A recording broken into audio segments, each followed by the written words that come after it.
Քրեական ենթամշակույթին հարող անձանց օրենքով գողերի վերաբերյալ օրենքի ընդունումից 5 տարի անց առաջին մեղադրական դատավճիռն է կայացվել։ Ազատազրկման է դատապարտվել ըստ մեղադրանքի օրենքով գող Արման Կալուժսկի անունով հայտնի Արման Ջանինյանի ղեկավարած խմբի անդամ Ալավերդցի Արթուր Աղվանյանը, որը մեղադրվում է քրեական ենթամշակույթ կրող խմբավորմանը մասնակցելու համար։ Դատավճռով Արթուր Աղվանյանը մեղավոր է ճանաչվել մեղսագրված արարքի կատարման մեջ եւ նրա նկատմամբ նշանակվել է ազատազրկման ձևով պատիժ 4 տարի 3 ամիս ժամկետով։ Աղվանյանը ասում է տարբեր դրվագներով ըստ մեղադրանքին նա գործել է օրենքով գող Արման Ջանինյանի թույլտվությամբ։ Մի դեպքում Արթուր Աղվանյանը Արման Ջանինյանի հանձնարարությամբ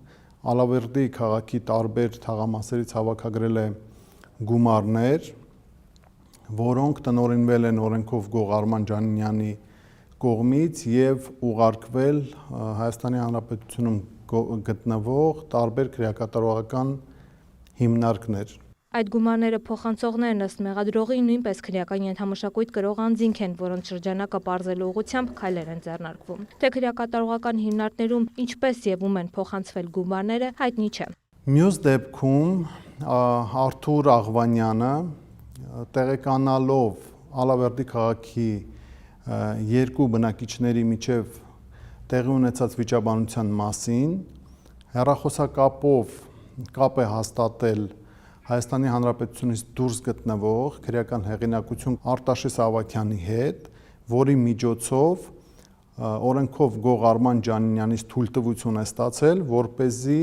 վիճաբանող կողմերից մեկը բռնության, սպառնալիքի, առևանգման եւ այլ եղանակով հաշվեհարդար տեսնի մյուսի նկատմամբ։ Համաձայնությունը թեւտրվել է, սակայն այն ավարտին չի հասցվել նախաձեռնված վարույթի պատճառով։ Մեկ այլ դեպքում Արթուր Աղվանյանը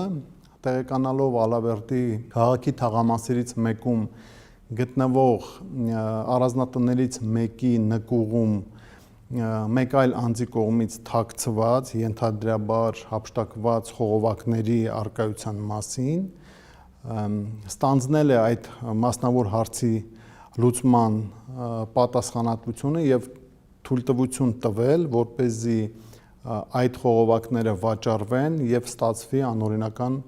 օգուտ։ Խողովակների վաճառքի ու ստացված եկամտի չափի վերաբերյալ տեղեկություն նախաքննության ընթացքում չի ստացվել։ Այն ըստ մեղադրողի եւս պետք է ուղղվեր քրեակատարողական հիմնարկներ հավաքագրվող այլ գումարների թվում։ Արթուր Աղվանյանը մեղադրանքը չի ընդունում։ Նրա պաշտպան Արայիկ Պապիկյանը լուրերի հետ զրույցում ասաց, դատավճիռը ստանալուց հետո կքննարկեն այն բողոքարկելու հարցը։ Այս գործով մեղադրյալի կարգավիճակ ունի նաեւ օրենքով գող Արման Կալուժսկի մականունով հայտնի Արման Ջանինյանը, օրենքով գողի կարգավիճակը պահելու քրեական ենթամշակույթ կրող խմբավորում ստեղծելու համար։ Նրա նկատմամբ հետախուզում է հայտարարվել, խափանման միջոց ընտրվել կալանքը։ Ընդհանուր առմամբ քրեական ենթամշակույթին առնչվող հանցագործությունների վերաբերյալ 2 տասնյակից ավելի գործեր են ուղարկվել դատարան։